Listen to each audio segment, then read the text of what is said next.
షామీర్పేట్ మండలంలో ఉన్నటువంటి రీసెంట్లీగా ఏసీబీ అధికారులకు దొరికినటువంటి సుచరిత ఎంఆర్ఓ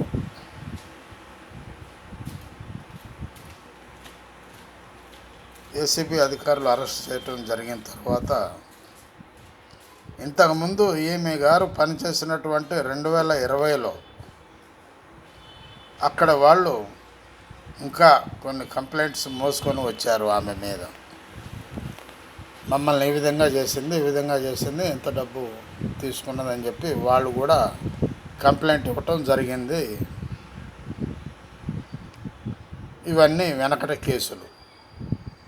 వాటిని కూడా తిరగదోడుతున్నటువంటి ఏసీబీ.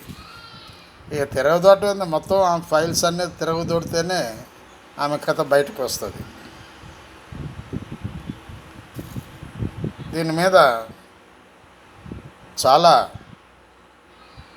చాంతాడంత కేసులు ఉన్నాయి.